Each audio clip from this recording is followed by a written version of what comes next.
everyone, Novels Wonderland here. Thank you all for the love and support you've shown me and the channel. MarvelGodzilla starting as a level 2 mutant. Chapter 67 to 79, 67 1223 words. Hundreds of laser beams and anti-air missiles came at him at the same time, with only a few seconds difference between them. That level of coordination between the Sentinels and the missiles was enough to show just how powerful this base's military command system really was. Seeing Fenris about to be swallowed by the incoming barrage, Magneto, still several kilometers away, had not even had time to raise a hand before his expression changed, and the magnetic field around the missiles began to shift. Every anti-air missile detonated ahead of time, exploding in deafening blasts high in the sky. At the same time, Fenris snapped his wings open and vanished from where he was like an afterimage. Hundreds of thick laser beams missed him completely. But more and more laser fire followed in rapid succession, continuously shooting toward Fenris. Not far away, several towering close-in defense guns slowly shed their camouflage. Their bullet storms, firing more than 10,000 rounds per minute, locked firmly onto Fenris, with intersecting lines of fire constantly cutting off his movement. Fortunately, Fenris was fast enough. With nothing more than a casual beat of his wings, he left all of those attacks far behind. But as more and more Sentinels climbed up from underground and were split into two groups under remote command, one of those groups swarmed densely toward Magneto in the distance.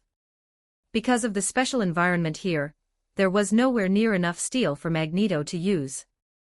Worried he might not be able to handle a situation like this, Fenris's gaze sharpened. He suddenly dropped lower in flight, and the light on his wings flared once more. After a brief charge-up, a low hum sounded out, followed by an instantaneous burst of dazzling light. Powerful force rolled through the air. Wherever Fenris passed, the Sentinels on the ground looked as if they had suddenly been struck by some crushing blow, and were slammed flat against the earth. Most of their bodies warped on impact, letting out ugly metallic screeches. The light kept flashing. After only a few bursts, the number of Sentinels on the ground had already been reduced by nearly a third. At the same time, inside the underground base, as they watched wave after wave of enormously expensive Sentinels get wiped out in clusters by this creature that had appeared out of nowhere, the huge command room fell into dead silence. What the hell is that thing? The Sentinels have so many built-in attack patterns, and they're still that helpless against it. What about the Sentinels' mimicry ability? Why can't they copy this kind of light attack at all? The commanding officer at the head of the room frowned. Watching the number of Sentinels on the screen plummet in chunks, his face grew darker and darker. This ability is completely different from normal mutant powers. The Sentinels can't share it with each other, and the current algorithms can't simulate it either, someone answered. On the display, some of the Sentinels that Fenris had knocked down were continuously emitting all kinds of colored light, as though trying to unleash the energy they had stored. But after a violent shudder ran through their frames, that energy exploded inside their own bodies instead. "How many Sentinels do we have left?" the commander asked. "Less than 1,000. The 19th generation is already an obsolete model. This isn't even one of the core research bases. If these were the newest Sentinels, maybe we could still. The enemy only has two people. One is Magneto. The other is some unknown creature whose power we can't simulate at all. That means the Sentinels' mimicry and shared adaptation systems can't function properly. They can only rely on a pitifully small set of basic abilities. The data in this base absolutely cannot be allowed to fall into mutant hands. If the Sentinels fail, then this place has no reason to keep existing. And I refuse to believe he can keep firing attacks with that kind of power non-stop forever." The commander stared at the screen, grinding his teeth. "Send out every Sentinel we have left. This is all or nothing." "Understood." On the surface, Magneto frowned as he hovered steadily in midair. An invisible magnetic force field surrounded him, blocking every Sentinel attack without letting a single one through. Against Fenris, the Sentinels had looked far less threatening. His overwhelming speed meant their ranged attacks simply could not lock onto him, and the explosive shockwave from his blazing light had destroyed large numbers of them right from the start. But against Magneto, their sheer brutality became obvious at once. Their long limbs could transform at will, and the power they could unleash from their bodies was terrifyingly strong. It was only because the database held too little usable mutant ability data that the methods they displayed now were still limited. Dozens of sentinels suddenly leaped high into the air, their right arms morphing into sharp spears that stabbed viciously toward Magneto. The powerful blows crashed into the magnetic field. They failed to shake it in the slightest, but they still gave Magneto a scare. More spear strikes followed one after another, while countless laser beams continued to fire from the rear. Some of the sentinels even began to radiate frost and molten heat. Since they contained no metal at all, Magneto found himself momentarily thrown off when faced with these troublesome machines. Fortunately, none of those attacks could break through the field's protection in the short term, and only then did he let out a breath. If this had been his former self, he probably would have been skewered by those spears the moment the fight began. That was then. Magneto let out a cold snort and raised both hands high. The instant he lifted his arms, the air began to tremble. The magnetic field across dozens of miles twisted as though caught in an invisible giant net. Amid the screech of grinding metal, purple arcs of electricity began to glow deep within the clouds. Magneto wove and pulled those arcs together again and again until they finally condensed into bolts of lightning as thick as barrels. In an instant, thunder and lightning exploded around him. Brilliant currents surged through the air, and it seemed as though the entire world had been swallowed by a storm of lightning. Violent bolts of electricity slammed down with precision onto the sentinels, scorching their outer shells black. However, after being iterated 19 times, the sentinels had long since been designed with lightning attacks in mind. So when Magneto suddenly created a thunderstorm, every sentinel below chose in perfect unison to convert its body into steel, channeling the violent current directly into the ground. No matter how wildly the lightning raged, not a single sentinel was destroyed. In fact, as the storm gradually faded, powerful currents of electricity began crackling over their bodies in eerie synchronization. Looking at the sentinels below, now glowing with electricity, Magneto finally burst out laughing. I was just wondering how I was supposed to drag the iron out from underground. Well, that problem just delivered itself right to my doorstep. End of chapter. Get plus 30 extra chapters on P at TR3 on Zalem. Every 300 power stones equals 1 bonus chapter drop. Thanks for reading. Chapter 68, 68. 1395 words above the ice field, the once relatively calm magnetic field instantly erupted into violent chaos. Overwhelming magnetic force fell upon the now fully metallized sentinels in an instant. With a casual turn of his hand, Magneto sent the sentinels, which had just risen into the air in dense swarms again after the thunderstorm ended, crashing heavily back to the ground. Under the rampaging magnetic force, their supposedly indestructible outer shells were twisted into mangled spirals. Their limbs, torsos, and heads were all effortlessly warped as harsh metallic shrieks filled the air. In no more than a few breaths, the battlefield that had been locked in chaotic combat moments before was completely swept clean. Magneto let out a breath and slowly lowered his hand. As the turmoil in the magnetic field subsided, the surrounding lightning withdrew completely, and the clouds overhead gradually parted. The sentinels below were all paralyzed. Some had tried to shift into other forms to escape the magnetic field's crushing grip, but Magneto had moved too quickly and gave them no chance at all. If even I had such a hard time dealing with them, then Fenris's information really wasn't exaggerated in the slightest. Looking at the dense sea of mechanical wreckage across the ice field, Magneto was still deeply shaken even after wiping the sentinels out. These machines could switch abilities at will and possessed terrifying strength. Ordinary mutants would have had no power to resist in front of such killing machines. Even someone as powerful as Professor X would have been left helpless against the sentinels. The more Magneto thought about it, the more unsettling it became. The sentinels could turn into molten form to counter Iceman, shift into an ice form to counter Pyro, and their freely morphing limbs were a nightmare for lower-level mutants. After all, how many Magnetos could there possibly be among all mutant kind? The more he thought, the more frightened he became, and the more grateful he was that Fenris had warned them in advance. Damn it, Fenris! The moment he thought of Fenris, Magneto hurriedly rose and shot at high speed toward Fenris's battlefield. The Sentinels excelled in close combat. No matter how strong Fenris was, Two Fists could not fight for hands forever. He could not afford to fall here. A completely different roar from before suddenly rang out from not far away. Magneto was startled, and his speed increased again. Hold on, I'm coming. Fenris alone had held back nearly two-thirds of the Sentinels. From the sky to the ground, the tall robots were everywhere in dense swarms. Lasers, flames, frost, spears, plus the anti-air missiles and dense close-in gunfire that occasionally came from several kilometers away.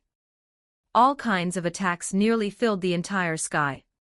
And yet, none of those sluggish attacks could touch Fenris. He weaved through them with ease, and every burst of light from his wings effortlessly cleared out a huge area around him. With ghost-like speed, Fenris let the Sentinels desperately chase after him from behind. In only a few breaths, he had casually lured both the Sentinels and the storm of incoming fire several kilometers away, destroying the annoying close-in guns and anti-air systems. Seeing that all that remained were the relatively weak Sentinel robots, while thunder and lightning flashed in the distance around Magneto, Fenris beat his wings once and dove toward the ground at high speed straight through the incoming attacks. A deafening roar exploded across the battlefield. The next moment, the two enormous pairs of wings on Fenris's back slowly began to contract, while his body started swelling once more. Rough skin shimmered with a dark violet-black glow. Sharp dorsal spines shone with blue light. A thick, powerful tail unfurled behind him. In the blink of an eye, Fenris's appearance changed completely, and a colossal beast descended from the heavens, crashing brutally into the most densely packed part of the Sentinel army. Before the shockwave from the impact had even dispersed, Fenris was already rising from the crater and sweeping his gaze across the surroundings. At his feet lay two robots that had already been crushed apart underfoot. All around him, a dense ring of Sentinels more than 3 meters tall surrounded him on every side. Seeing Fenris completely change into another form in an instant, they all raised their heads and stared up at his savage face. The red lights in their eyes flashed wildly, yet their attacks actually stalled for a moment. He can change forms at will. What kind of monster is that? Underground, even the normally composed commander could not help frowning as he stared at the majestic Godzilla on the screen. Sentinels. Why have the Sentinels stopped moving? The battle on Magneto's side was already intense, and now a new complication had emerged here as well. Had the Sentinel robots they had spent so many years painstakingly developing really failed to eliminate even just 2 mutants? The Sentinel's original core directive is the extermination of mutants. The appearance of this unknown creature interfered with their threat assessment. The technician beside him stared at Fenris on the giant screen, while frantically forcing attack commands into the Sentinel network. A moment later, it's done. The technician lifted his head, drenched in sweat. This might not have been the newest generation of Sentinels, but there were still thousands of them. 1,000 against 1. Even a flesh and blood body could be worn down to death. The instant the command finished transmitting, every Sentinel on the surface lit up in unison. Fenris, anxious to go support Magneto, had no intention of hesitating. In just a few seconds, he had already crashed headlong into the middle of the Sentinel swarm. Terrifying strength wrapped in overwhelming momentum. The Sentinels, each several meters shorter than him, looked almost frail by comparison, and they shattered the instant his claws struck them. Whether it was ice, flame, or lava, the moment it landed on Fenris's body, it was effortlessly blocked. Every attack vanished completely beneath the dark violet-black glow spreading over his skin. The terrifying Sentinel Legion, enough to make anyone tremble in fear, was brutally pierced through by Fenris in an instant as if he were charging through empty space. A low, heavy hum suddenly rose from all directions. As the blue glow along his dorsal spines lit up one by one, Fenris's eyes too gradually filled with a dazzling blue radiance. The next moment, a massive atomic breath erupted from his mouth, carrying scorching energy as it slammed violently into the sentinel swarm ahead of him. The sentinel's vaunted durable shells melted away with ease under the breath. One expensive robot after another collapsed, fused into all kinds of irregular, unrecognizable masses. The raging breath lasted for several long moments, sweeping slowly from left to right. Nearly 1,000 sentinels were caught in it, and not one escaped. When the blue light finally faded, Fenris let out a steaming breath still carrying lingering heat. He held his head high, and his eyes gradually returned to normal. When he looked ahead again, the Sentinel Legion that had come in with such overwhelming force had already been completely wiped out. They lay fallen across the vast ice field like harvested stalks of wheat. Black machines covered the ground. As far as the eye could see, the land was cratered and ravaged. Not far from Fenris, one lucky sentinel had managed to keep its upper body intact. It slowly crawled toward him with great difficulty. The moment its hand touched Fenris's skin, its outer shell shifted, taking on similar patterns and texture. A blue light, almost identical in color to Fenris's atomic breath, began flashing immediately after. But in the very next second, a strange force spread through its interior, and the last sentinel exploded into a pile of wreckage. Trying to copy me? What's the point if all you have is the shape? Fenris wrinkled his nose, and a stream of hot air burst from it. Then he turned and started walking toward Magneto's position. At the horizon, a helmeted figure was also racing toward him through the air. The instant Magneto saw Fenris, his eyes lit up. Fenris, I'm here to help. End of chapter. Get plus 30 extra chapters on P at TR3 on Zalem. Every 300 power stones equals 1 bonus chapter drop. Thanks for reading. Chapter 69, 69. 1509 words. Magneto dropped straight down from the sky. When he saw that this entire stretch of icefield had been carpeted black by a dense mass of sentinel wreckage, with the number here more than twice what he had faced on his side, he instinctively sucked in a sharp breath. All of these, you killed them by yourself. You actually dealt with the sentinels over there. Fenris and Magneto spoke at the same time as they looked at each other, the same disbelief filling both their eyes. What's that supposed to mean? Magneto froze for a moment, then shot back irritably, you really think that little of me? I really didn't expect it. Fenris clicked his tongue, his body rapidly shrinking until he returned to his original form. Those sentinels had looked fragile and unimpressive under his hands, but if it had been any other mutant, being able to handle even 10 or so at once would already have counted as extremely powerful. For Magneto to fight and defeat hundreds of sentinels at once in an environment as unfavorable as an icefield, if this had been the old Magneto, he probably would have turned around and gone straight back to Professor X to discuss countermeasures. There was no way he could have pulled this off before. The power of knowledge, child. Magneto gave a light snort. Magnetic force surged again, lifting Fenris up with him as they floated back into the air. Crossing over the field of wreckage, they quickly headed toward the fissure where the sentinels had just poured out. So this is the entrance to the underground base. Do we go straight down? Fenris asked. The fissure had not closed. The tunnel below was pitch black, with no end visible. Magneto extended his senses into the magnetic field underground, but there seemed to be some kind of special shielding below. He could only vaguely detect the presence of a man-made structure that did not seem especially large in area. Beyond that, he could sense nothing. Ask the professor. See if he can lock onto this place. Fenris had Magneto carry them rapidly upward, then waved a hand and opened a dimensional portal. On the other side of the portal, Professor X and the X-Men were already fully geared up, prepared at any moment to go support Fenris and Magneto. The moment the portal opened in front of them, they all crowded closer. Fenris, what's going on? Did you find anything? Fenris nodded and pointed at the Sentinel wreckage not far away. That's the Sentinel robots. But we can't confirm whether they're the newest version. There's a very high chance they may even have self-destruct devices built in. Everyone stared at the sentinels in the distance in astonishment.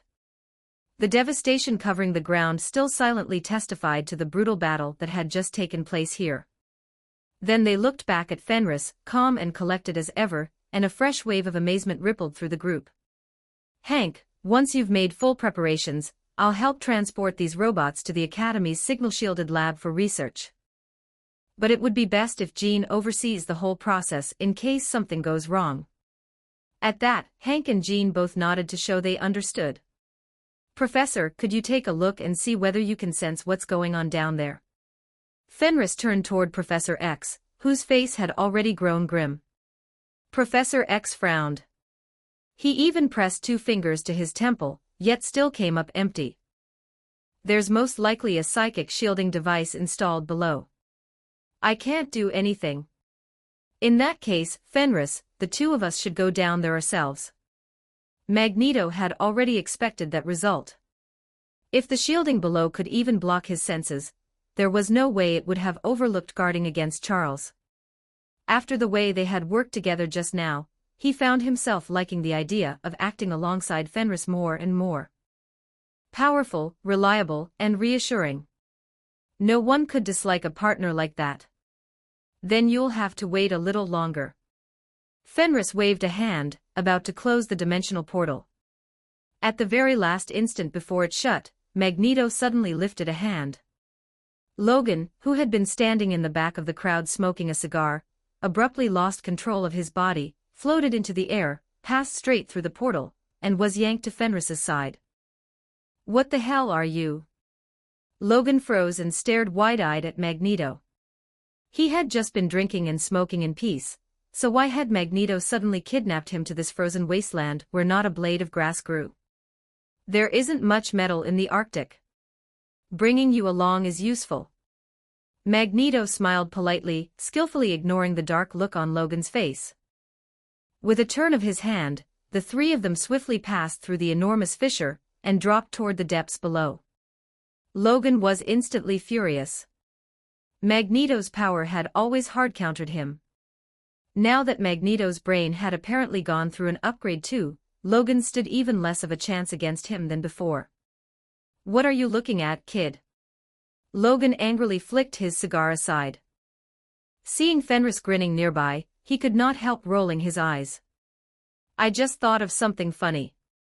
Fenris chuckled and raised his right hand.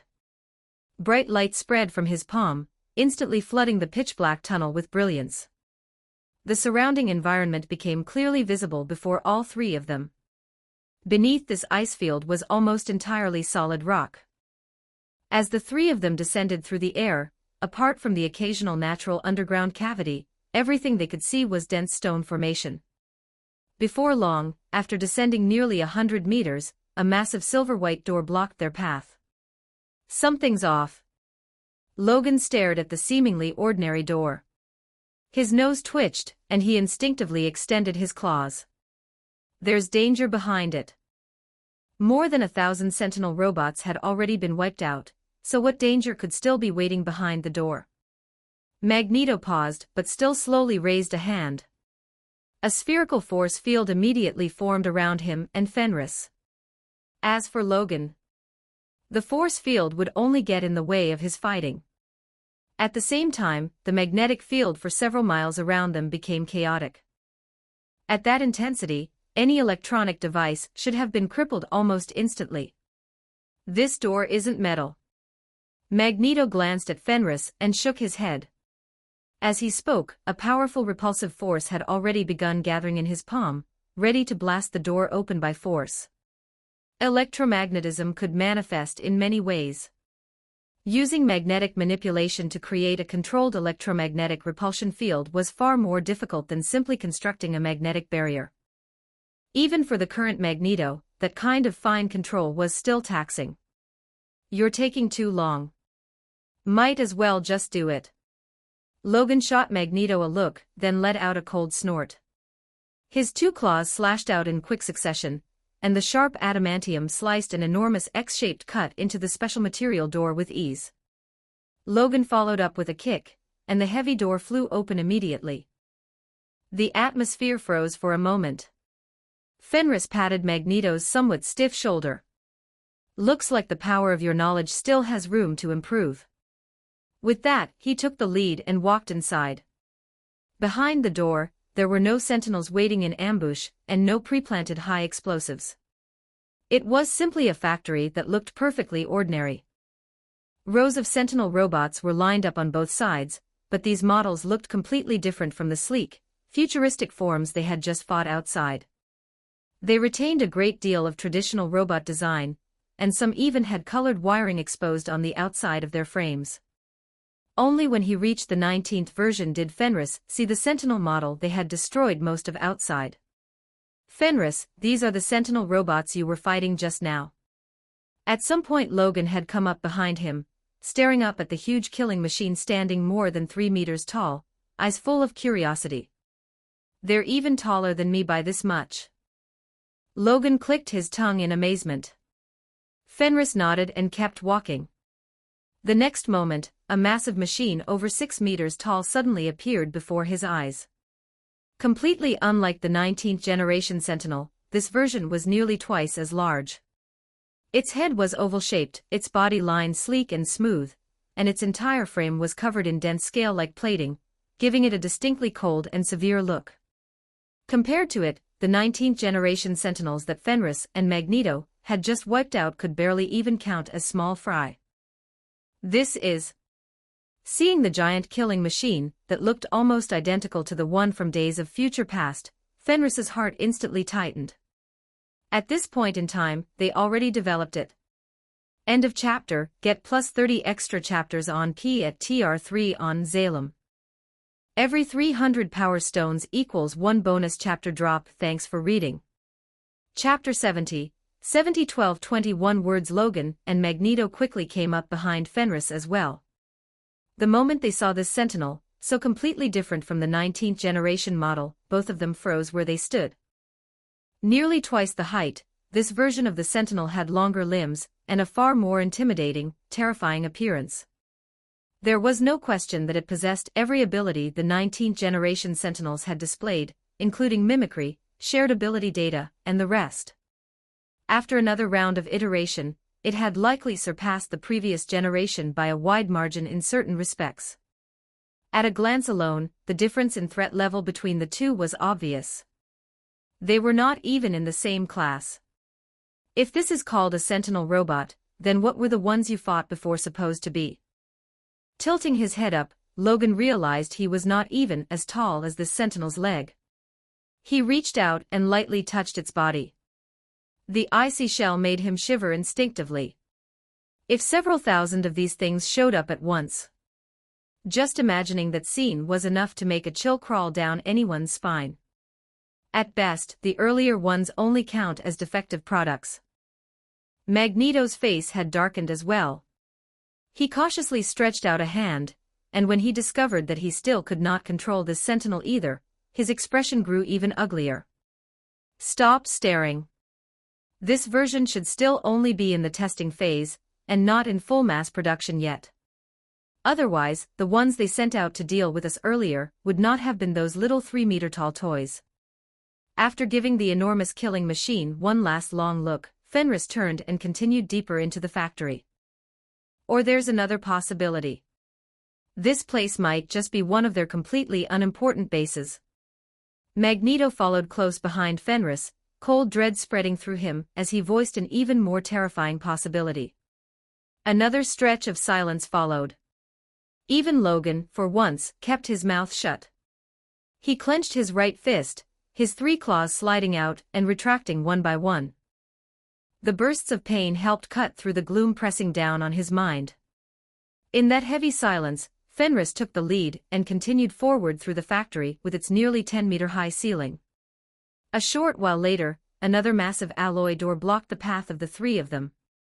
Seeing that, Magneto casually waved a hand, and the door, weighing nearly 100 tons, was forcibly yanked open, revealing a bright and spotless hall behind it. Surrounding the hall was a ring of laboratories of all sizes, but at a glance, the entire place was completely empty. The empty scene inside made Magneto frown.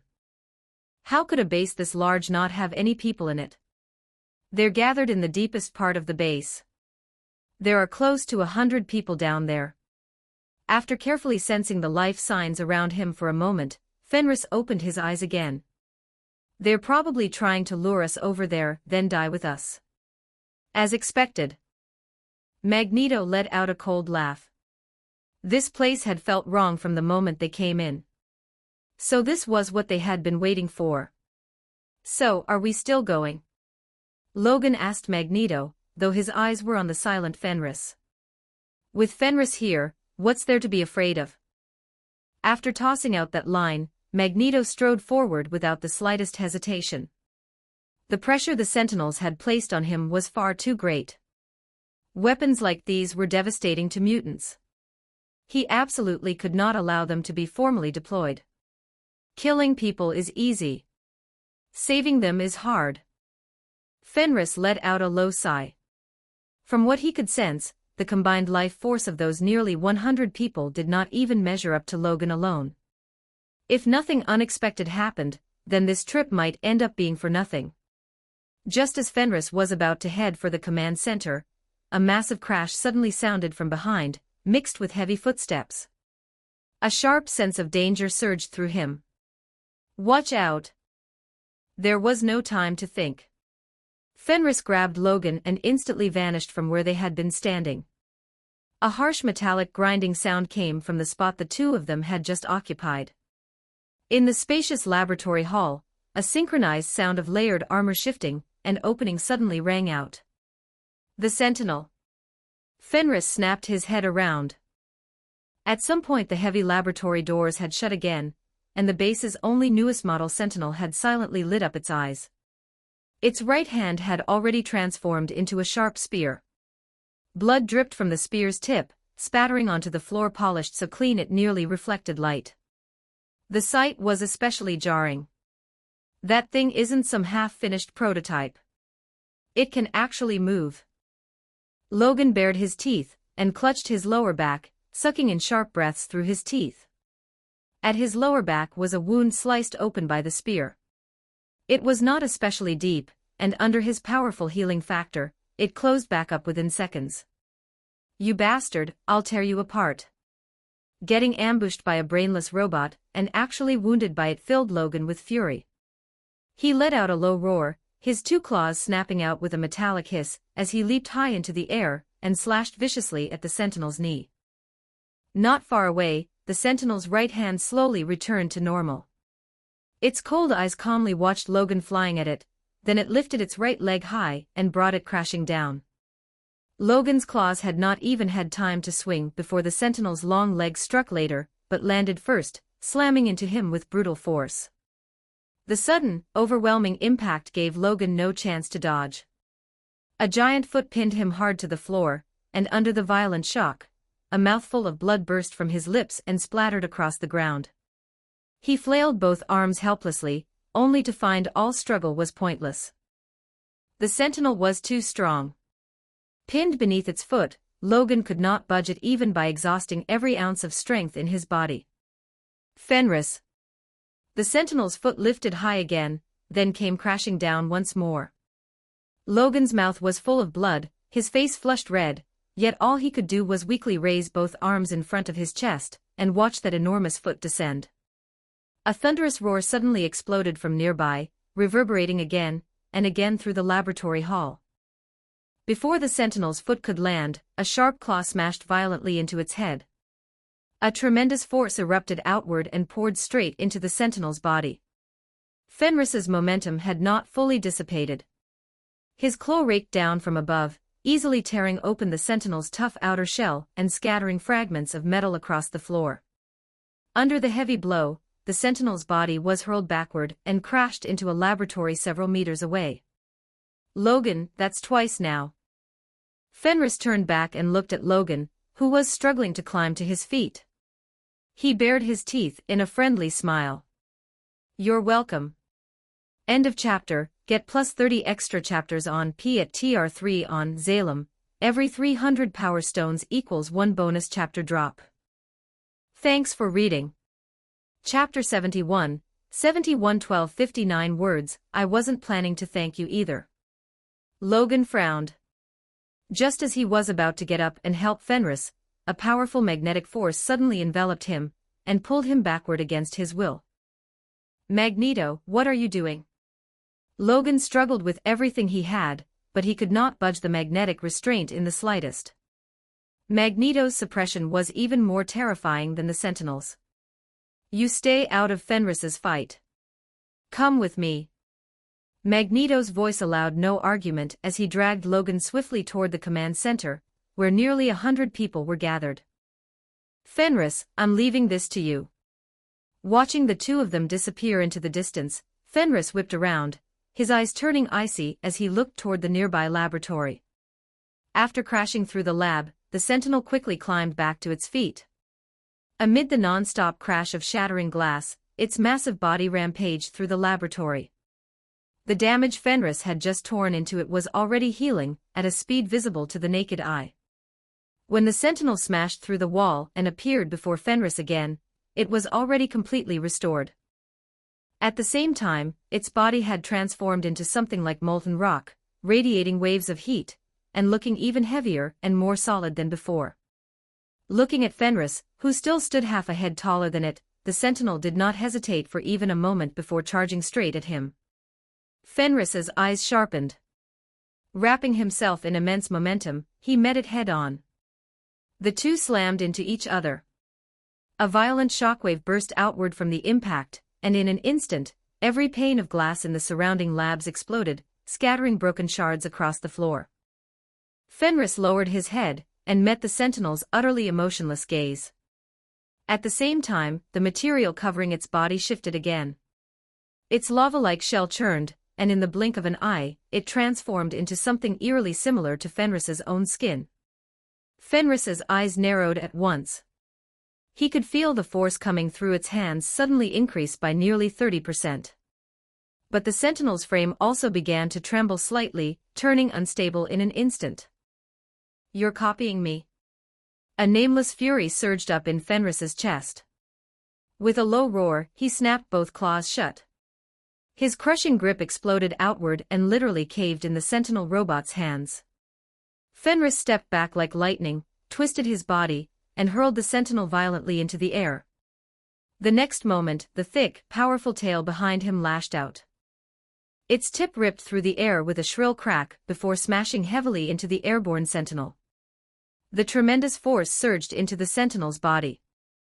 Before it could even finish flying upward, it was hammered back down at the waist by a second, opposing impact. Caught between those two completely opposite extremes of force, the Sentinel's heavy frame immediately let out a series of tortured groans. Then it crashed hard onto the floor of the main hall with a dull, thunderous slam. Its body had apparently suffered irreversible damage. The Sentinel struggled on the ground for several seconds, yet still failed to rise. A fake is still a fake. No matter what it does, it'll never become the real thing. Trying to imitate a Titan? That's just asking to be destroyed. Fenris strode toward it with heavy steps, reached out with his right claw, seized it by the throat, and lifted it into the air. Seeing that it could no longer stand, the Sentinel's material shifted yet again, reverting to its original, scale-covered form. Amid a series of crisp clicks from its armor plates, its faceplate began opening layer by layer, and a blinding red light slowly started to glow from within. Fenris lifted his eyes. The blue light along his dorsal spines brightened one point at a time as well, and the low-hum building inside him rose steadily into a sharp whine. Fenris held the Sentinel by the throat and unleashed a massive blast of breath straight into its opened faceplate. Before the Sentinel's laser could fire, he completely suppressed it. The red glow beneath the faceplate was swallowed whole by the surging breath attack, dimming bit by bit until it vanished completely. Only a few seconds later, a crisp snapping sound rang out. The Sentinel robot's neck was severed cleanly by the violent blast. After letting out one final mechanical wail, its huge body crashed to the floor. That's all. Fenris snorted, a stream of hot air blasting from his nostrils. Then he casually tossed the Sentinel's head onto the ground. The next moment, his body shrank once more. He opened a dimensional portal with a flick of his hand, then kicked the giant machine back to the school. This is the latest version of the Sentinel robot. One of a kind.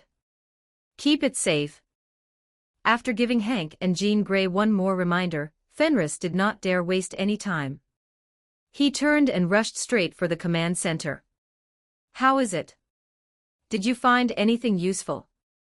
The instant he entered the command center, Fenris's pupils contracted sharply. The entire room had an extremely simple layout. A giant screen more than 20 meters tall hung on the wall, while nearly 100 complex control stations spread out in a wide arc across the platform below. Almost everyone in the base was slumped over one of those consoles, but not a single one of them was moving anymore. Every last one of them was dead. We got here too late. They were never planning to wait for us and die with us. That Sentinel was already their last card. Magneto shook his head with visible frustration. The moment we wiped out all the Sentinels above, they'd already decided to die. They were guarding against Professor X. Fenris swept his gaze around the room, and immediately understood what they had been thinking. And not just that. They destroyed everything that could expose their identities. Logan walked over and flipped one of the bodies over. The man's face was already mangled beyond recognition. When Logan pried open his mouth, even his teeth had been corroded into ruin by some kind of chemical. Ruthless. They're this ruthless even with their own people. No wonder the Sentinel program managed to stay hidden for so many years without leaving behind even the slightest clue. Magneto let out a heavy sigh. We underestimated Bolivar Trask. In all his decades of life, he had never seen researchers willing to go this far for a plan that might not even succeed. What about the other data? Fenris turned his head. They really didn't leave behind anything at all. It was all destroyed. Every scrap of data was physically ground into powder. There's no way to restore it. We already searched the other areas. There was nothing of value anywhere. Magneto raised a hand, and a nearby machine rumbled loudly. A heap of metallic dust slowly floated out and hung motionless in the air. To wipe out mutants, these people really went to extraordinary lengths. Magneto let out a cold snort and flicked his hand, about to throw the dust away for good. Fenris hurriedly stopped him. What is it? Magneto paused. Give that to me. Maybe I can restore it. Fenris thought for a moment. I can find someone to try. End of chapter. Get plus 30 extra chapters on P at TR3 on Zalem. Every 300 power stones equals 1 bonus chapter drop. Thanks for reading. Chapter 72, 721181 words. Although he had no idea how Fenris intended to restore hard drive data that had already been ground into dust, Magneto hesitated for a moment before finally stopping. In the end, he handed it over to Fenris. Fenris, get over here. Look at this. Logan's voice came from not far away. What is it? Fenris hurried over. Logan had taken a tiny controller-like device from the hand of someone who looked like the commander. It was giving off a steady series of faint beeps. This is... Fenris took the little gadget from Logan and examined it carefully. A small glowing red number appeared before his eyes. Logan leaned in and read it aloud. What does that mean? The number changed silently. The corner of Fenris's eye twitched. A sudden sense that something was very wrong flashed through him, and in an instant, an icy feeling of danger shot through his entire body like electricity. Not good. Before the words had even finished leaving his mouth, the ground beneath the entire base began to tremble violently without warning. Throughout the vast space, the bright lights overhead started flashing at high frequency. The next moment, violent explosions erupted from every direction. The floor and walls of the command center suddenly split apart, and jagged chunks of debris shot toward the three of them. Fenris's eyes flew wide open. Under that overwhelming sense of danger, time itself seemed to slow around him. He grabbed Logan at his side with one hand and moved in a flash, appearing beside Magneto like lightning.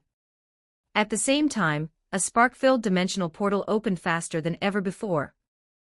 But around Magneto, a powerful magnetic field sprang up on its own, and knocked Fenris's outstretched hand away. With the command center already on the verge of collapse, and countless shards of stone blasting through the air, Fenris gritted his teeth, and hurled Logan behind him with one sharp motion. Crack! At the critical last instant, the space in front of Fenris suddenly rippled with a mirror-like sheen, and in the blink of an eye, the three of them were completely enveloped inside it. In the next instant, the sturdy command center collapsed with a thunderous crash. Stone and layers of rock slammed down onto the place where Fenris and the others had just been standing, and the entire space instantly plunged into darkness. What just happened? It had all taken less than a moment, far too fast for either of them to react. Logan and Magneto exchanged a look, neither of them fully aware of what had just happened. They had only seen a brief flicker before finding themselves in a completely unfamiliar place. That base activated its self-destruct sequence. We were almost buried down there. Fenris stood with his back to the two of them. With a light wave of his right hand, the flying rubble and the collapsed base inside the mirror dimension were all pushed aside by an invisible force. The ground beneath their feet began to rise rapidly. As the layers of rock above them churned, a passage leading straight to the surface was forcibly opened. A few moments later, Fenris stepped through a dimensional portal with the other two, and returned to the ice field above. The self-destruction of the base had been enormously powerful, but fortunately, the underground rock layers were thick enough. Although the shockwave had traveled upward, its impact on the surface was not especially severe. The ground had only sunk slightly. Fenris, what do you plan to do with these Sentinel robots? Still shaken, Magneto patted his chest. If Fenris had not been there, he really would have been buried underground. It was hard to say how long it would have taken him to dig himself back out. He glanced at the mangled Sentinel wreckage scattered across the ground, then instinctively looked toward Fenris. The Brotherhood doesn't exactly have any scientific talent, does it? Fenris thought for a moment. Send them all back to the school. Let Hank study them properly. That works. Magneto nodded, showing no objection. With that, Fenris opened another portal and brought over Professor X, Hank, Scott, and the others. Fenris, are you all right? The moment he arrived, Professor X swept his gaze across the three of them. Only after confirming that none of them appeared injured did he finally let out a breath of relief. Charles, sometimes I really do envy you. Your school has a child as exceptional as Fenris. Magneto's tone carried unmistakable admiration. He saved us again just now. Without him, this operation never would have gone this smoothly. Careful handling those. Be extremely careful. On the other side, Hank and Jean Grey had already led the others in gathering up the Sentinel wreckage scattered everywhere. It was their first time coming into direct contact with these killing machines built specifically to hunt mutants. Their towering size and cold, steel-hard shells made everyone instinctively more cautious. And the savage, terrifying wounds carved into the machines left the group sucking in cold breaths one after another. Instant kills. Nearly every Sentinel had been destroyed by a single devastating blow, with no more than one fatal wound on its frame. Not far away, several Sentinels had even been melted by extreme heat into grotesquely shaped masses of twisted metal, making for an especially bizarre sight. This is Fenris Sensei's atomic breath. As a member of the X-Men trainee team, John had also been brought to the scene. Looking at those mangled hulks, he casually took out a lighter and scorched a Sentinel's body with his own flames for quite a while, only barely managing to melt it a little. He sighed. No comparison. There was just no comparison. Fenris, do you really have a way to restore that data? Elsewhere, after quietly listening to Magneto's account and learning that the base had self-destructed, and no one inside had survived, Professor X's brows drew tightly together. The Sentinel's power and operating systems were already extremely mature now. Even the 19th generation Sentinels posed a lethal threat to mutants. Not to mention the latest version. Even Logan and X-Man, had barely been able to resist it. Now Bolivar Trask and his people were operating from the shadows while they remained in the open. If the hard-won lead they had uncovered ended here, then it would amount to nothing less than sounding the alarm for the enemy. I don't know whether she'll be willing to help. Fenris shook his head, not making any promises. It's all right. We've come this far already. They won't be able to stay hidden for much longer. Professor X sighed, but when he heard the she in Fenris's words, a flicker of surprise passed through his eyes. I'll leave things here to you, then. Fenris nodded to the group, turned, opened a dimensional portal, and left the ice field. End of chapter. Get plus 30 extra chapters on P at TR3 on Zalem. Every 300 power stones equals 1 bonus chapter drop. Thanks for reading. Chapter 73, 73-12-69 Words at Kamartaj, inside one of the training grounds. Master, I still can't do it. A haggard-looking man lowered the sling ring in his hand, and forced an ugly smile toward the yellow-robed figure standing not far away. I can't picture other places in my mind at all, much less open a dimensional portal. Kaecilius, don't rush. The Ancient One walked over slowly, and pressed a hand onto Kaecilius' trembling shoulder. The practice of magic is not something accomplished in a day or two. A spell like opening dimensional portals already requires a long period of accumulation for ordinary people, unless they are gifted prodigies. You do not need to blame yourself, and you certainly do not need to grow impatient. Your heart is full of hatred and helplessness. Why not take this chance to rest for a while? Kaecilius suddenly became agitated. With a violent twist, he shook off the Ancient One's hand. He put away the sling ring, conjured 2 yellow glowing blades with magic, and walked off to the side to continue practicing. I can't slack off. I have to keep getting stronger. After training for a while, Kaecilius finally collapsed to the ground from exhaustion. Using the last of his strength, he hurled one of the blades in his hand toward the empty wall at the edge of the training ground. I have to get stronger.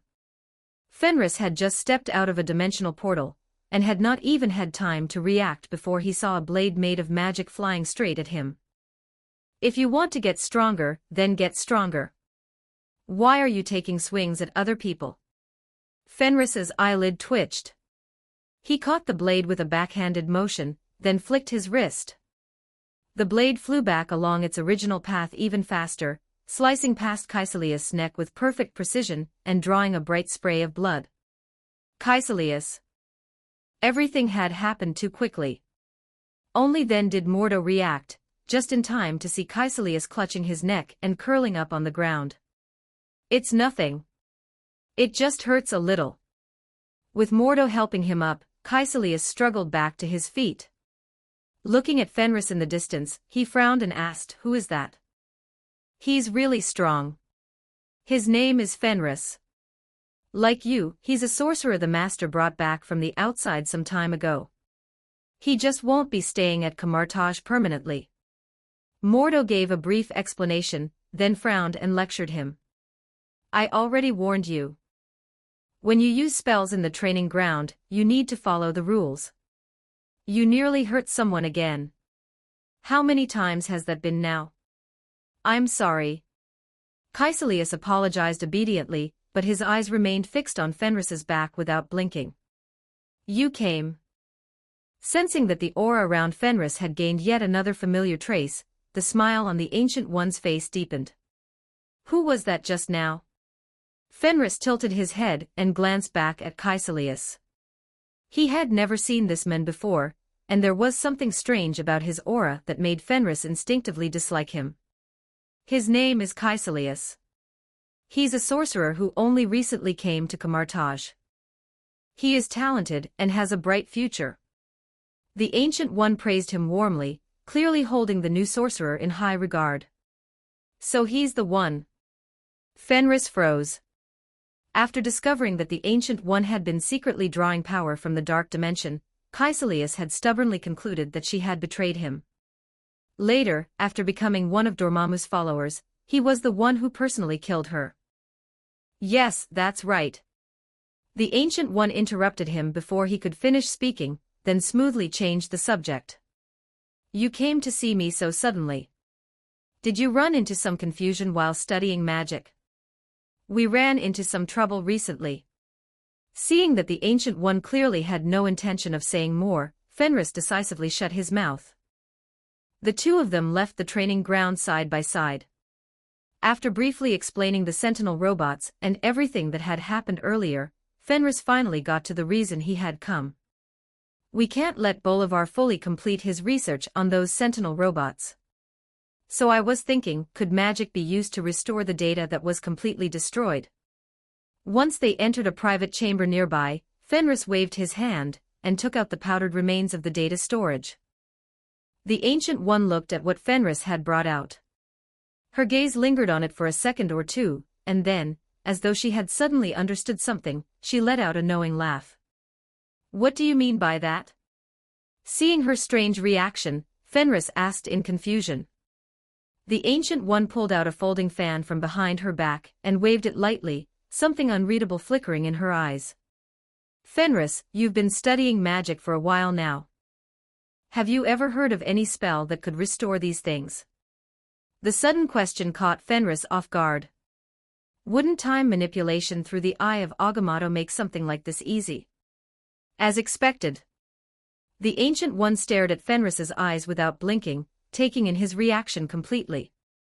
Very well. I can help you, but on one condition. Halfway through speaking, the Ancient One suddenly paused for effect. What condition? Fenris could not help asking. The condition is that you must be the one to cast the spell yourself. The Ancient One waved her hand, opening a dimensional portal. The moment it appeared, the portal passed straight through both her and Fenris, carrying them into the library of Camartage. This is the core of Camartage, where the relic guarded by every sorcerer supreme through the generations is kept. The Eye of Agamotto. I mentioned it to you before. The Ancient One stepped forward, took a necklace from the side, and gently placed it in Fenris's hand. Its structure was unbelievably intricate, covered with countless dense runes. As the Ancient One cast her spell, a green glow gradually began to spread across it. Through the Eye of Agamotto, a sorcerer can cast time manipulation spells and wield the power of time. It is through this that I have been able to glimpse the future. It has also played no small role in helping me protect Earth from the invasion of the Dark Dimension. As she spoke, the Eye of Agamotto began to unfold layer by layer, and the green light pouring from it grew brighter and brighter. The Time Stone. As the Eye of Agamotto fully opened in his hands, Fenris slowly raised it, clearly seeing a beautiful green gem resting inside. That soft green radiance was being emitted by the Time Stone itself. Even now, this was the first time Fenris had ever laid eyes on one of the Infinity Stones in person. Go ahead and get some sleep. Seeing the fascination in Fenris's eyes, the Ancient One smiled faintly and directly removed the Time Stone, placing it in Fenris's palm. In the next instant, a powerful burst of gamma radiation exploded from the stone and swept through Fenris's entire body. The infinite energy contained within it also began pouring into him all at once. As warmth suddenly surged through every part of his body, Fenris's consciousness abruptly grew hazy. He vaguely heard a sharp cry echo inside his mind. His whole body went limp, his vision went black, and he collapsed unconscious onto the floor. End of chapter. Get plus 30 extra chapters on P at TR3 on Zalem. Every 300 power stones equals 1 bonus chapter drop. Thanks for reading. Chapter 74, 74:11 words. It was as if he had arrived in a land of nothingness. When Fenris's consciousness finally returned, what greeted his eyes was a darkness thick as ink. Where is this? Still dazed, Fenris looked around. After a moment, the dense darkness around him gradually began to dissolve, and tiny points of light slowly flickered into existence. An ancient, unadorned book emerged from the darkness and floated quietly before him. The Titan Field Guide. Fenris froze for a moment, then stepped forward and gently placed his right hand on the cover of the old tome that had nearly changed his fate.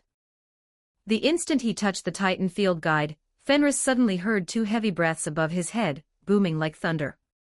Startled, he jerked his head up. In the dim light, two enormous shadows loomed so close they nearly filled his entire vision. Two pairs of faintly glowing eyes lit up in the dark, silently watching him. Amid the soft sound of wings stirring, a strange sense of familiarity welled up in his heart. Fenris instinctively reached out, following the hot breath he felt against his palm, and laid his hand against a patch of rough, rugged skin. In the next moment, a strange pulse descended without warning and swept through the entire space in an instant. Within that nearly imperceptible hum, a single point of green light suddenly flared to life in the farthest depths of the darkness. As time passed, that glimmer became brighter and brighter, until it quickly drove away all the surrounding darkness.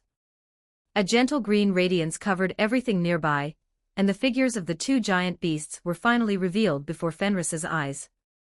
Godzilla. Intense radiation poured down from the green light high above. The gamma radiation, lethal enough to kill an ordinary person, was completely absorbed by Godzilla, and his body slowly began to expand. That same powerful feeling of comfort flowed into Fenris's body as well, making him narrow his eyes in contentment. This was different from the radiation released by the reactor, and even more different from the weak phoenix force inside Jean.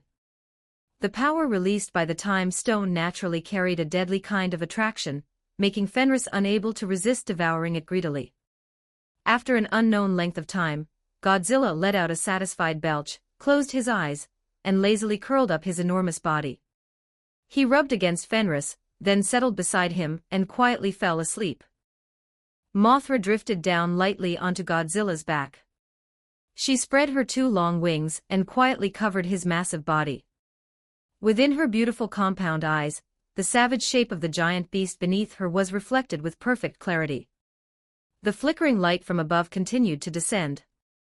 Without anyone noticing, Mothra's size began to increase as well, and her wings quietly grew a little heavier, taking on more of a hardened, solid texture than before.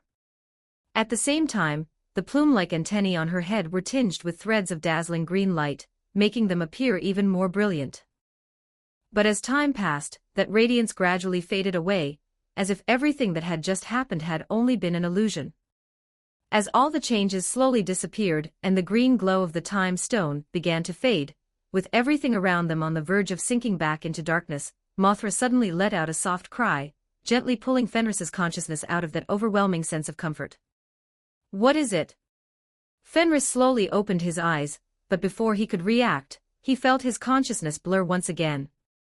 Mothra's wings rested lightly on him. A strange power surged out, and Fenris's vision flashed. It felt as though his soul had left his body. With a single shift of perspective, that dark space vanished completely. A beautiful blue planet appeared before his eyes once more. Threads of many different colors streamed out from every person, crossing and linking above Earth. Among them, nearly 1,000 bright points of light shimmered, each representing a different individual, standing out with striking clarity. This is... The familiar sight before him made Fenris pause instinctively. I came back here again. Ever since he had accidentally arrived here that one time before, Fenris had tried countless times to project his soul again, but he had never succeeded. He had even wondered whether it had been the Ancient One's doing. Yet now, with the power of the Time Stone and Mothra working together, he had somehow returned here once more. It looks like the power of every Titan is not to be underestimated. Mothra's potential hasn't even come close to being fully uncovered yet. A glint flashed in Fenris's eyes. Just as he was about to extend his consciousness again and peer into those points of light, Earth suddenly began to expand rapidly in his vision. In the next instant, a bright white light enveloped Fenris once more. Father, is Wakanda really going to stay hidden like this forever? When everything before his eyes became clear again, Fenris instinctively lowered his head and looked at his hands, only to discover in shock that his entire body seemed not to exist at all. A man in luxurious royal robes was holding the hand of a young man, and the two of them passed straight through him as lightly as smoke. Yes, Chala. Fenris looked up and swept his gaze across the room, discovering that he was standing inside an opulent reception hall. A middle-aged man sat calmly at the seat of honor, earnestly instructing the young black man beside him. Once Wakanda's vibranium and our technology, which far surpasses the outside world, are exposed, they will inevitably awaken those people's greed and demands. They will come at us like hyenas on the savannah, tearing at us in a frenzy. They will want to eat our flesh and drink our blood. We hide ourselves not because we are afraid, and not because we are timid, but because we know that only this way can the world avoid falling into chaos. Chaka looked at Chala and warned him sternly, we could defeat them. We could reveal our claws and rule over them. But we did not choose that path. We chose peace. We chose stability. That is Wakanda's wish, the wish of our ancestors, and it is also for the peace of the entire world. It is not difficult to reveal one's strength. What is difficult is choosing to sheath your claws when there is no meaningful reason to bear them. Chala, I hope you can understand that. But father, what I learned outside tells me that the wise build bridges, while fools build walls. Can't we help them? The young Chala looked deeply confused. If Wakanda offered its help, then our African brothers, and even all humanity, could enjoy lasting peace. Wouldn't that be a good thing? End of chapter. Get plus 30 extra chapters on P at TR3 on Zalem. Every 300 power stones equals 1 bonus chapter drop. Thanks for reading. Chapter 75, 12:21 words. After listening carefully to his son, Chaka unexpectedly burst into hearty laughter. My son, you are still too young. You stepped out of Wakanda, and went to the most prosperous lands across the ocean. You have only seen the most beautiful side of the world, without realizing the darkness hidden beneath that beauty. You still do not understand how cruel this world truly is. Do I really not? Chala asked in return. He still felt that if Wakanda possessed such power, then it ought to do something for the world. Rather than simply shutting itself away, and caring only about its own little patch of land. My son, let me tell you something. Not long ago, the Dora Milaje captured a smuggling ring on an island in the Atlantic. They were trying to profit from trafficking vibranium. Chaka smiled faintly. That group had set its sights on Wakanda, and before this, they had already succeeded many times. I am giving you a task now. You may try interrogating them yourself, and see how these people think. All right, father. Chala did not hesitate. He accepted immediately, then turned and left the room. He still believed his own ideas were completely right. My child, when the day comes that you truly understand what it means to be a king, and that you carry the life and death of all Wakanda on your shoulders, not just your own, then you will understand everything I said today. Watching his son's tall figure disappear from the room, Chaka could not help letting out a quiet sigh. In a place no one could see, Fenris slowly withdrew his gaze from Chaka. Compared to the vague, blurred image he had seen the last time he spied on this place, the effect this time was clearly far stronger. And after hearing the exchange between father and son, Fenris instinctively recalled a clue Magneto had mentioned to him not long ago.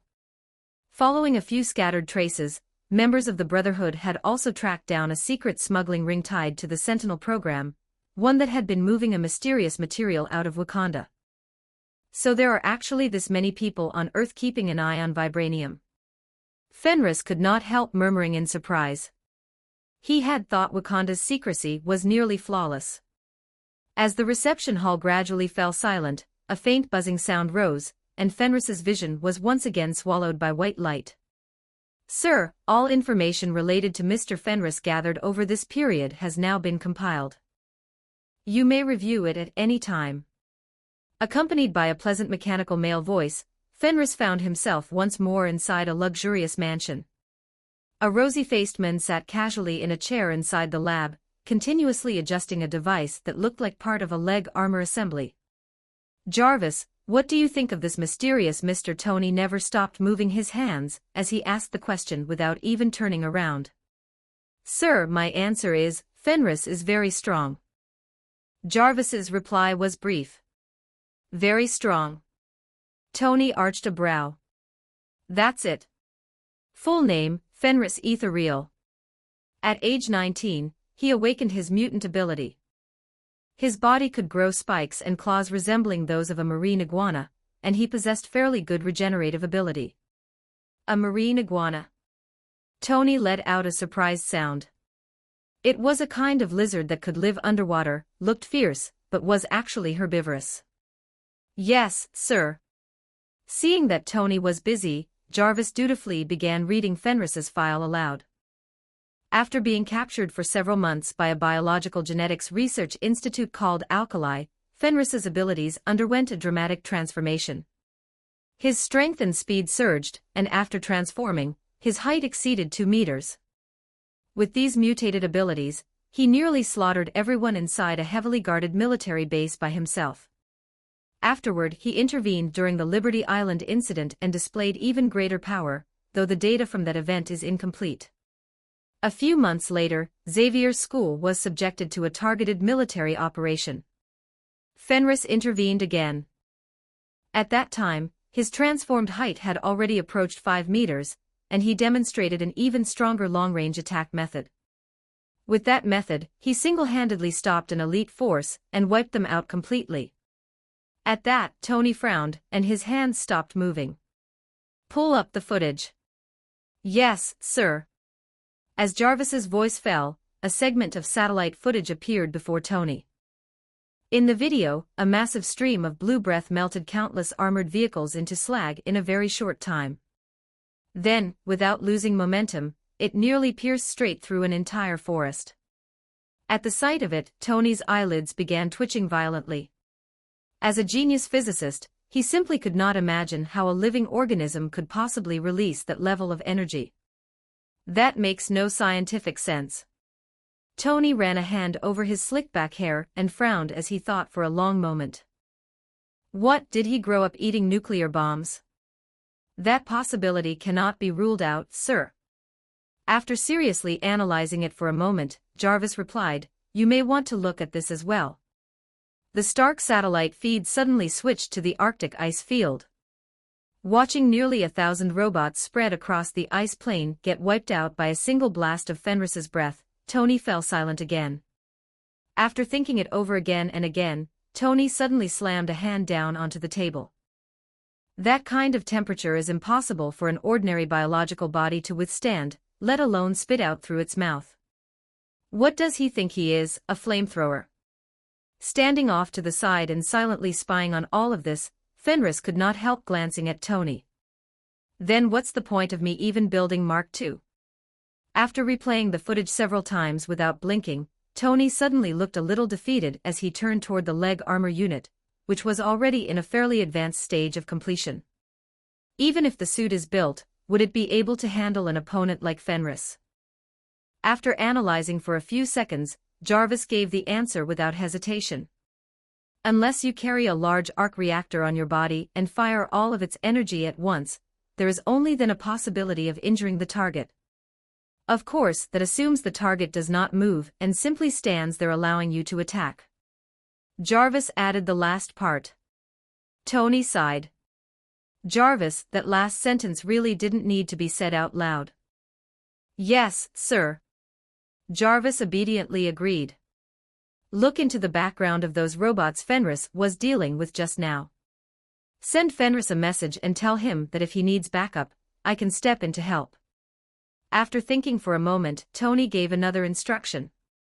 Also invite him over in a couple of days. I want to talk to him about a few things. Message sent. Jarvis moved quickly. Also start a new project after the Mark line. Call it. Tony suddenly hesitated halfway through. Call it the Anti-Fenris, no, the Fenris series armor. Project created. Jarvis asked, Sir, should this project be kept confidential from Mr. End of chapter, get plus 30 extra chapters on P at TR3 on Zalem. Every 300 power stones equals 1 bonus chapter drop. Thanks for reading. Chapter 76, 1159 words, so he's already getting ready to target me. Fenris quietly pricked up his ears from the side. He did not think the current Tony could build anything truly capable of threatening him, but everyone knew geniuses like Tony never played by ordinary rules. One day he might actually come up with something like an oxygen destroyer. Not that those things would do much. They would not hurt him in the slightest. But they would definitely be annoying. Keep it secret. On the other side, after hearing Jarvis's question, Tony rejected the idea without the slightest hesitation. If it were anyone else, sure, I could keep it hidden. But Fenris, no, there's no need. Understood, sir. Jarvis followed the instruction immediately, faithfully recording Tony's words. Then would you still like to continue refining Mark II? Why wouldn't I? Not only am I going to build it, I'm going to build it better. White light flared. As Tony's mansion gradually faded into the brightness, Fenris nodded in satisfaction. The scene around him quietly began to change. At Oscorp, inside a spacious laboratory, a tall, skinny young man was looking apologetically at the angry man in front of him. Peter, this is already the 10th time you've been late this month, and today is only the 12th. I do not understand. Are you really that busy? So busy you cannot even make it to class on time. I'm sorry, Dr. Otto, You're not apologizing to me. You're letting yourself down. With a girlfriend as brilliant as Gwen, why can't you study properly with her? I will. Next week is my magnetic confinement thermonuclear fusion experiment. It's a once-in-a-lifetime opportunity. Study the papers I sent you carefully, and be there on time to help me. My good friend Dr. Connors will be there too. He used to be your teacher. Don't disappoint us. I'll be there on time.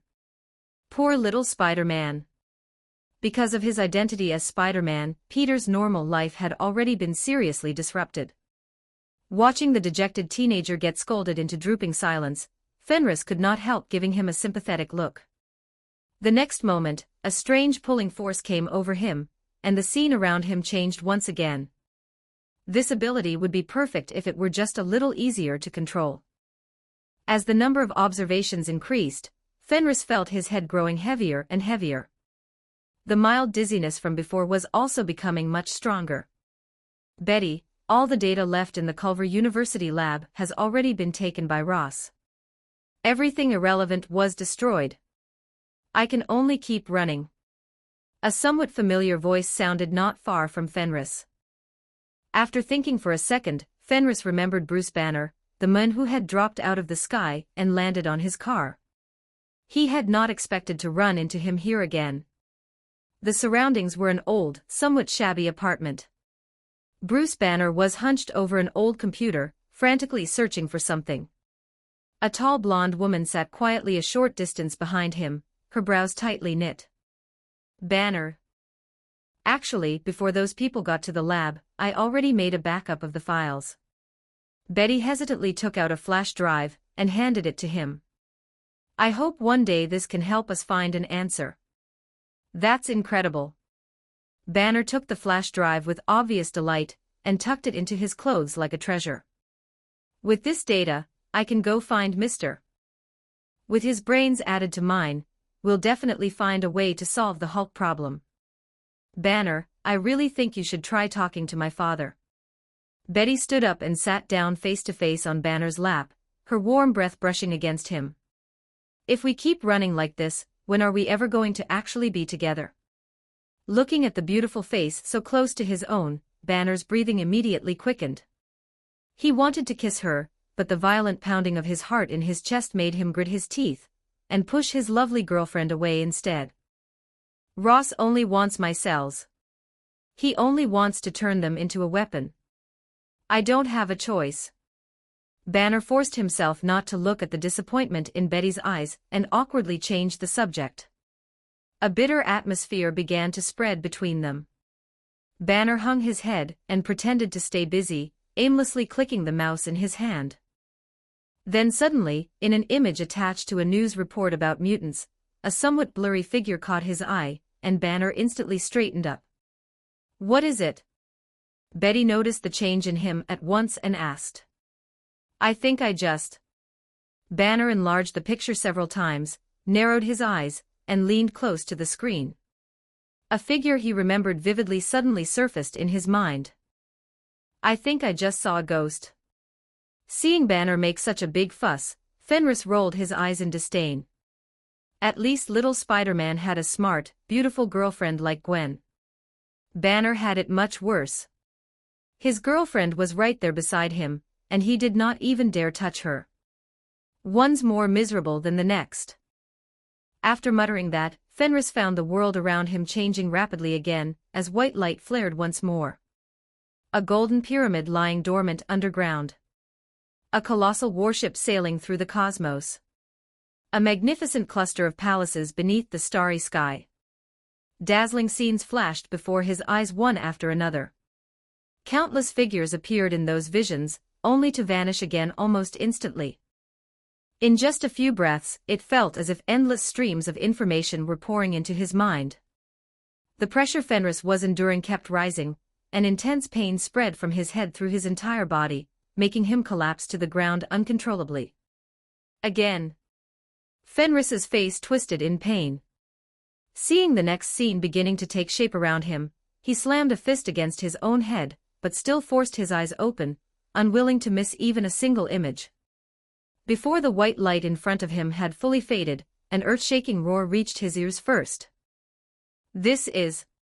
Fenris looked around in confusion. Unlike the previous observer's perspective, this time he seemed to be the central figure in the event itself. After scanning his surroundings, Fenris realized he was high in the sky. Dark clouds churned all around him, and faintly, within the thick cloud cover, he could see two figures wrapped in lightning. Below him stretched a blackened land.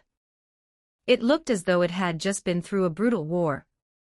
The ground was scarred with pits and craters, and churned earth covered everything. Looking down from the sky, he saw a bottomless trench that had nearly split the land in two. End of chapter. Get plus 30 extra chapters on P at TR3 on Zalem. Every 300 power stones equals 1 bonus chapter drop. Thanks for reading.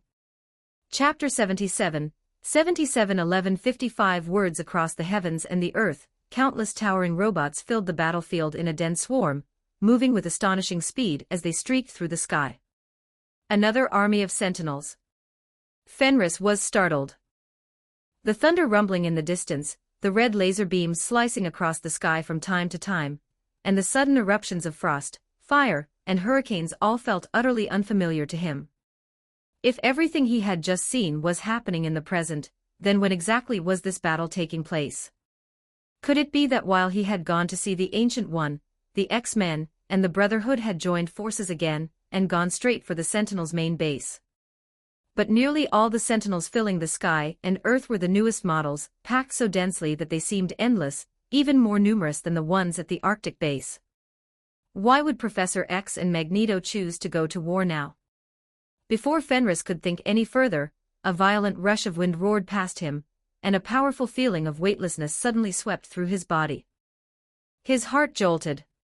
Instinctively, he spread his arms, trying to unfurl the wings behind his back, but this time his body gave no response at all. What's going on? As he fell faster and faster, the ground rapidly filled most of his vision. He was about to slam into it, while sentinels all around him continued attacking, unleashing every kind of weapon they had.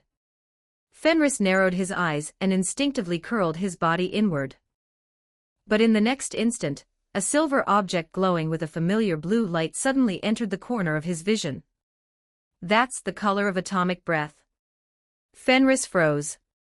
In his blurred sight, he could only make out the outline of a massive, terrifying axe-like weapon. Before he could get a clear look, a deafening explosion erupted from below him. The immense shockwave from something colossal hitting the ground blasted outward in all directions. Then his vision went black, and every image vanished completely. Fenris's eyes snapped open. With a startled cry, he shot upright from the ground. A loud collision rang out above his head. In an instant, the entire building shuddered violently as though struck by an earthquake. Fenris, could you at least be a little more careful when you grow bigger?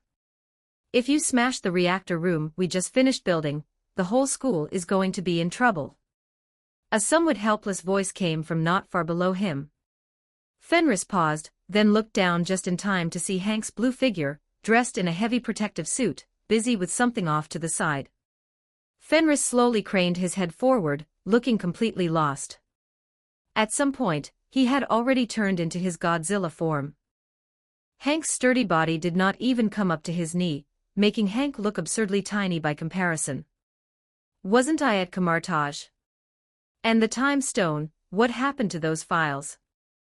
As his awareness returned, Fenris suddenly remembered why he had gone to see the Ancient One in the first place, and he was immediately stunned. Hank, when did I come back? Fenris's body quickly shrank, and before long he had returned to normal size. Without the crushing presence of that enormous form, the entire space suddenly felt open and empty. You don't know when you came back. Hank turned and gave him a surprised look, though his hands never stopped working. You got back about a day ago. Since you were sleeping the whole time, I didn't disturb you. Oh, right. I already finished decrypting the files you brought back. When he said that, Hank's tone was full of amazement. He shot Fenris an incredulous glance. I really didn't expect you to actually restore a pile of powder. That's unbelievable. Fenris froze. He had not done anything at all. And the Ancient One had said he was supposed to personally learn time magic, and use the Eye of Agamotto to repair the data. Had he done it in his sleep? And where did you get all this highly enriched uranium, anyway? The field of view inside Hank's protective suit was extremely limited. While chatting, he did not notice Fenris's strange reaction at all and simply kept praising him. This is all strategic-grade material. After running tests, I found the purity is extremely high. It should last you a long time. This morning, a group of people personally delivered it to you.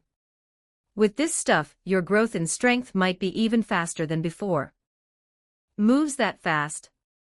Fenris stepped closer in surprise. He had not expected Nick Fury to get it done in only a few days. Seeing the sweat pouring down Hank's face, Fenris said sincerely, I really owe you, Hank. Without you, I wouldn't even know what to do with this stuff. It's nothing. Hank waved a hand dismissively.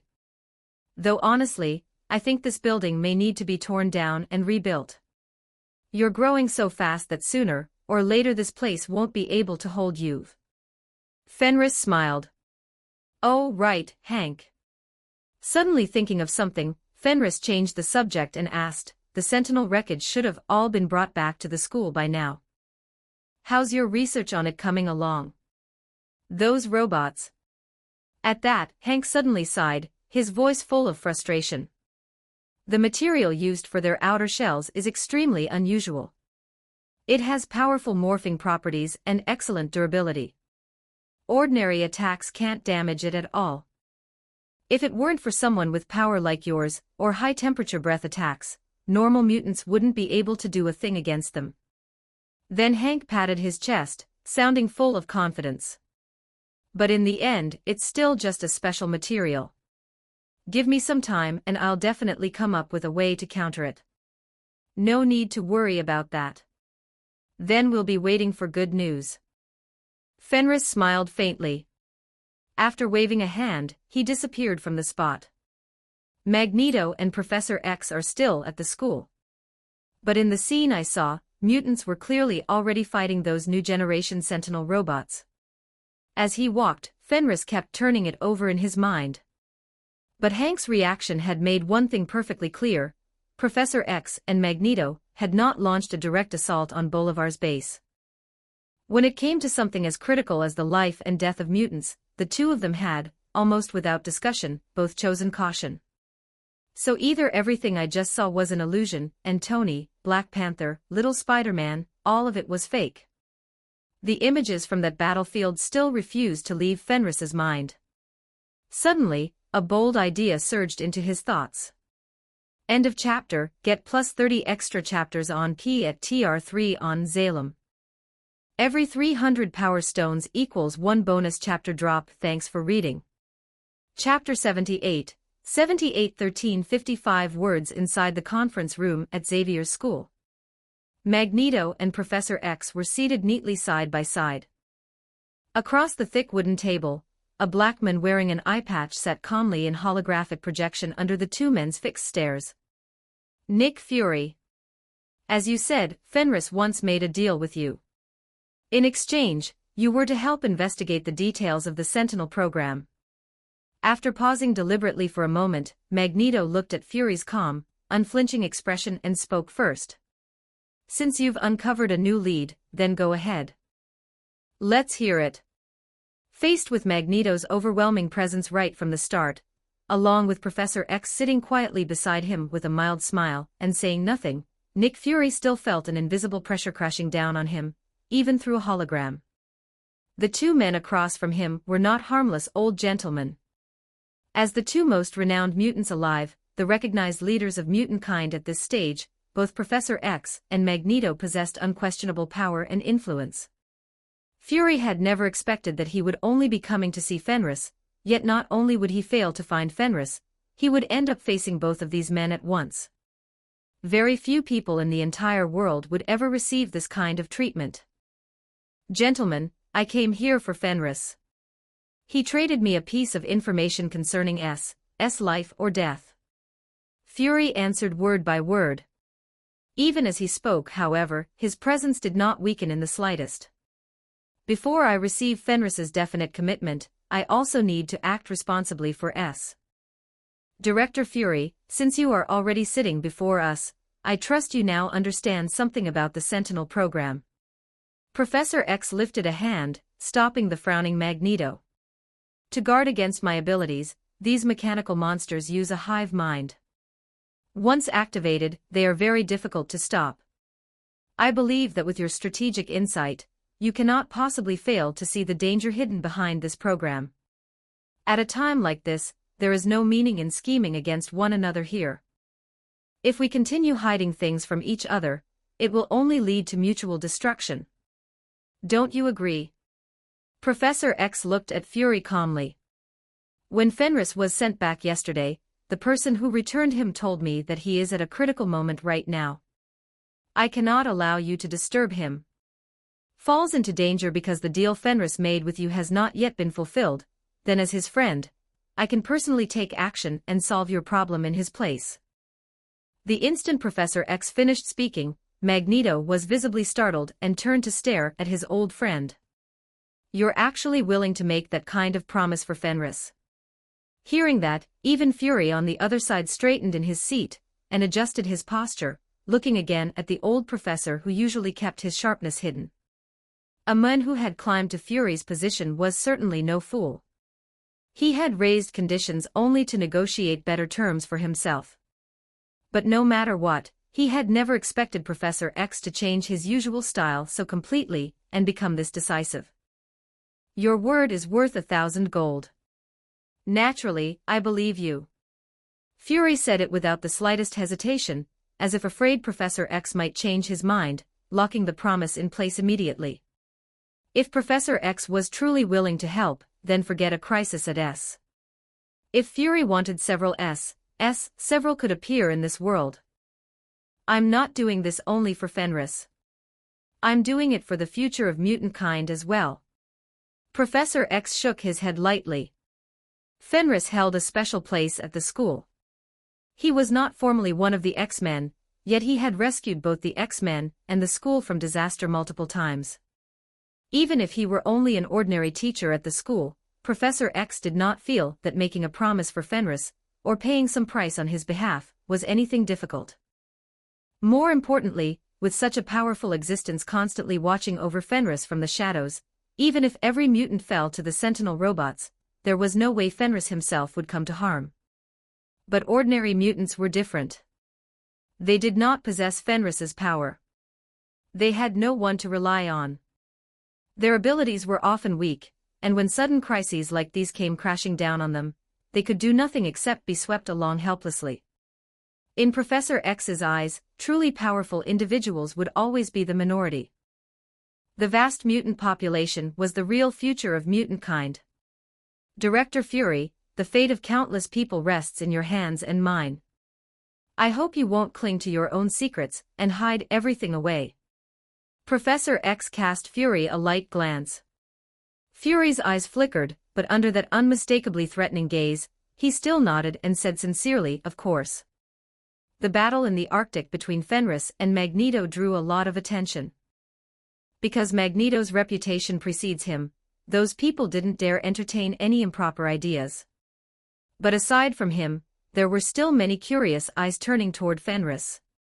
On the projection, Fury pulled up a dizzying flood of data and displayed it to the two of them. Fenris wasn't exactly polite to me, but my trust in him has never changed. Consider these dirty hands I blocked on his behalf a show of good faith. Knock knock. The knock at the door came at just the right time, and Fenris's voice sounded from outside.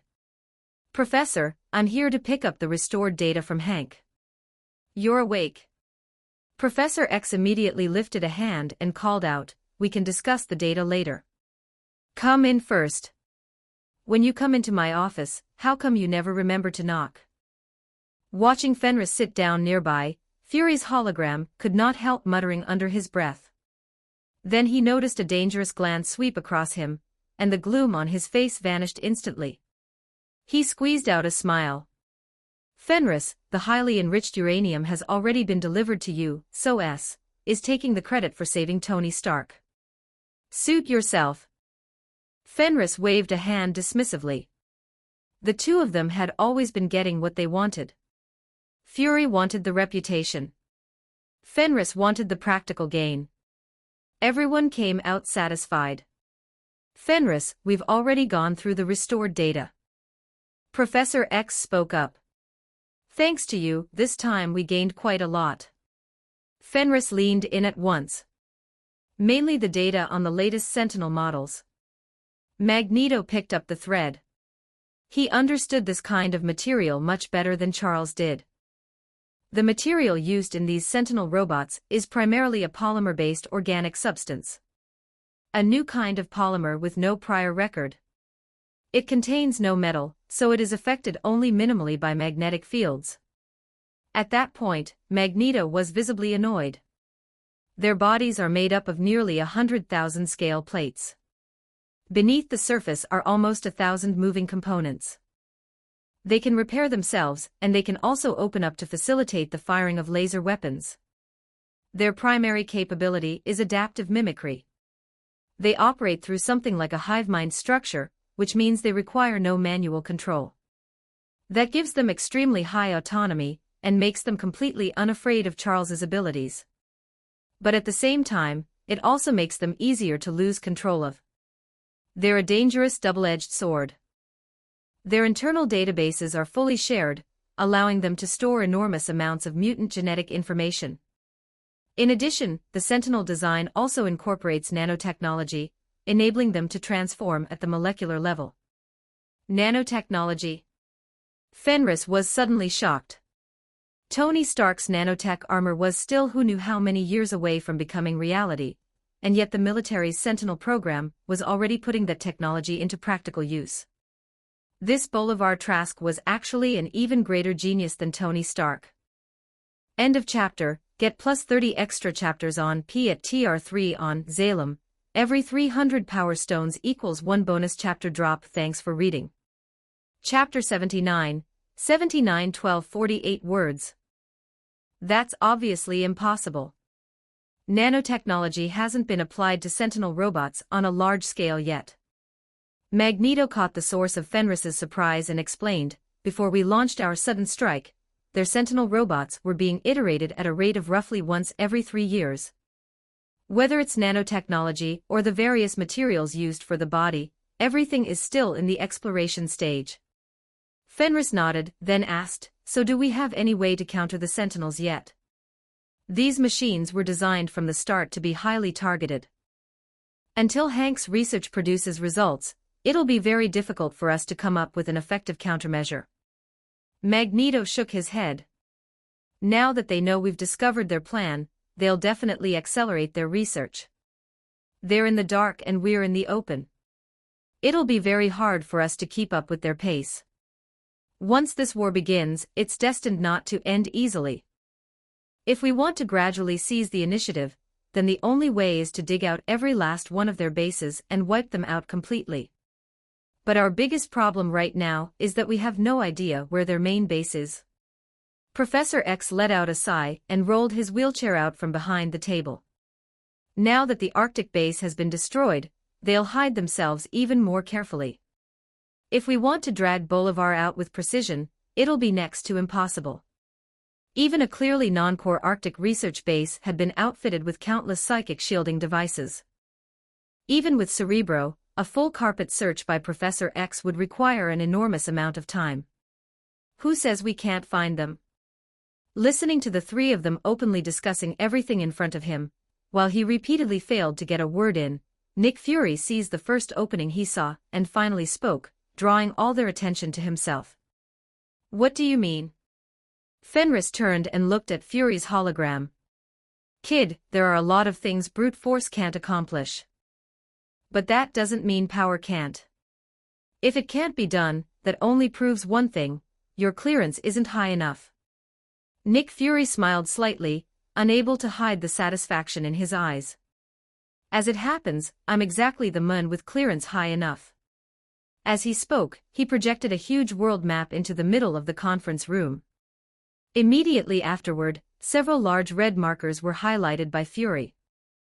These places I've marked are all projects that, over the past several decades, consumed enormous amounts of money, manpower, and material resources, despite their purpose remaining unknown. Without exception, every one of these projects had all traces of its existence erased after completion by certain people. Only a few scattered, obscure clues remain, enough to let us infer a little. They're spread all over the world. Even Antarctica, the most remote of places, has them. After investigating and filtering things down over this period, I marked the locations most likely to be connected to Bolivar Trask. Those are what you're looking at now. Seeing the three of them staring intently at the map, Fury added, compared to searching blindly like before, like looking for a needle in a haystack, narrowing the scope this time should make things easier for you. The Arctic, Antarctica, the Americas. Fenris's eyes moved back and forth across the map. There were dozens of marked locations in total. Judging by the scale of the Arctic base, which had housed several thousand Sentinel robots, if all of these marked sites were bases built by Bolivar, then the total number of Sentinels might already exceed tens of thousands. And once wartime production began, that number would become even more terrifying. This is horrifying. Professor X murmured to himself. Against a sky-darkening tide of Sentinels, most Level 1, Level 2, and even Level 3 mutants would have almost no ability to resist, aside from a very small number of exceptional individuals. Magneto also fell silent. His fists clenched tightly, as though he wanted to strike immediately and sweep every one of those bases off the map. A web of dense lines spread across the map. Fenris's gaze shifted, and suddenly he spotted a familiar place name. It too had been marked in red. Director Fury, are you sure your intelligence is accurate? Fenris pointed at the red marker representing Sokovia. The military really chose this place as the site for one of their highest security bases. If nothing unexpected had happened, Hydra should also have a secret facility somewhere near Sokovia. Could it be that Hydra and the military faction represented by Bolivar had, without knowing it, somehow ended up becoming neighbors here? The information I gave you is absolutely reliable. You can rest assured. Fury seemed a little irritated by Fenris's doubt. Question his character if you wanted. But questioning the intelligence of a king of spies was a naked insult. Even if this isn't one of Bolivar's bases, it was still built with enormous resources. There's no way it's completely clean.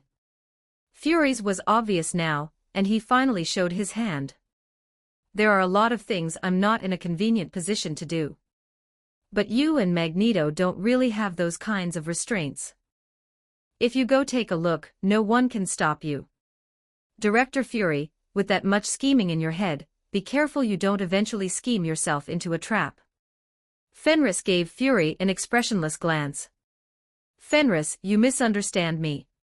Seeing the atmosphere turn cold in an instant, Fury's expression changed, and he hurried to explain. This is mutually beneficial to begin with. If we find anything, both sides gain. We share information, and it's a win-win. Isn't that better? Fenris turned away and said nothing more. Instead, Professor X frowned. Rather than feeling pleased by this intelligence, he seemed troubled. Fenris, I think we may have underestimated the situation. What is it? From the intelligence we recovered from the Arctic base, we learned that communication between the subsidiary bases built by Bolivar and the main base was already extremely secretive. Especially when it came to absolutely classified information like the specific location of the main base, the subsidiary bases knew nothing at all. For major decisions, every exchange between them was carried out through a randomly assigned intermediary with a highly unusual. Looking at the map, Professor X let out a low sigh. In other words, unless we dig out the main base directly, then no matter how many subsidiary bases we destroy, the result will be exactly like the Arctic base, we'll gain nothing. And if you hadn't restored those files, not only would we have failed to obtain detailed information on the Sentinels, we never would have known about this intermediary at all. Bolivar's caution far exceeded anything an ordinary person might imagine. Fenris frowned. That mysterious contact can still be tracked down, can't he? Using the clues from the Arctic base, finding that intermediary wasn't difficult. In fact, I had already locked onto him very quickly. Professor X rubbed his brow with a headache.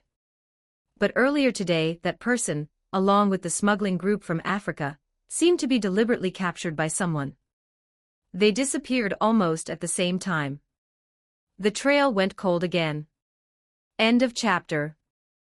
Get plus 30 extra chapters on P at TR3 on Zalem.